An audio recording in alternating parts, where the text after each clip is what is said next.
Berperan sama saya Pak Panjang berada rajin memai dan kau saya bawa di belakang jam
sekarang di dan Wanano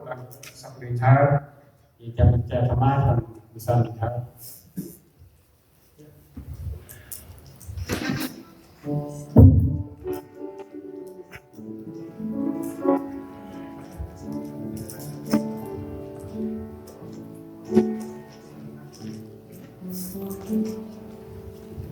Kalau anda duduk di dalam